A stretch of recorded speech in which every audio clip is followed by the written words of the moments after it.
Hey, so today I've got a question from Leanna, and I'm paraphrasing because I don't have it with me, because I had to sit on the floor with Stinky. He was yelling at me, what else could I do?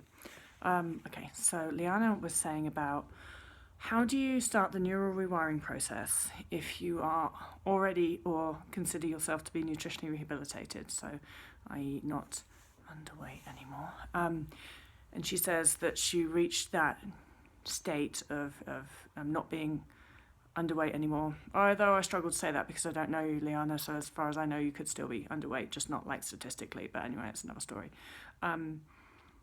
She says she reached that or gained some weight by eating pretty much safe foods. And so the thing is that when you do that, you keep all of your eating sort of rules and rituals and eat pretty much safe foods or eat to a schedule and don't respond to physical and mental hunger or anything else. You're nutritionally rehabilitating, which is a wonderful thing, but you're not neurally rewiring. So for all intents and purposes, you just still have an eating disorder at a higher weight. Is it weird to let cats lick you? It is. So it's like your brain is just still the same. So you're still trapped in an eating disorder, just in a healthier body, which, don't get me wrong, a healthier body is better than a not healthier body. It's not full recovery though, is it? Well, the thing is that it's no different. I know I've done videos on this before. If you want to start neurally rewiring, it doesn't matter what your weight is. It's no different. You just start doing the things. You start eating without restriction. You start challenging yourself every time you feel a rule or a ritual or something feels compulsive, or you're doing the same thing that you do every day.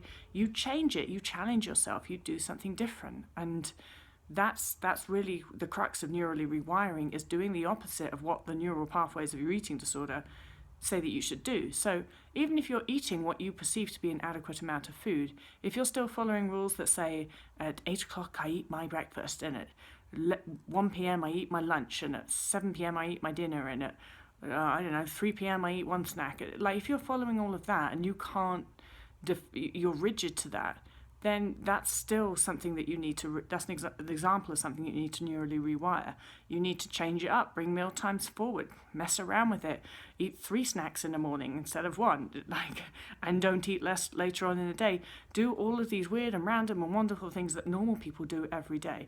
You have to stop acting as if you have an eating disorder if you want to stop having an eating disorder. And that goes for whatever weight you are at. I'll say that again.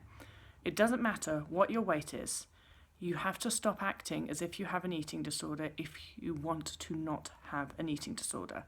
And I know that you'll probably be like, well, but I can't not act as if I have an eating disorder because, like, my brain says that.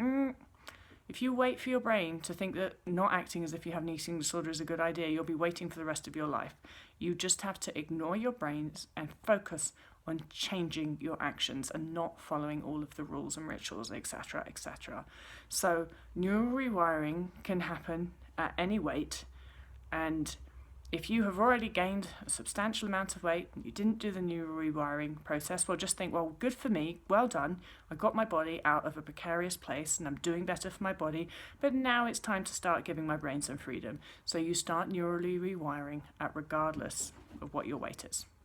Okay, hope that helps. Bye.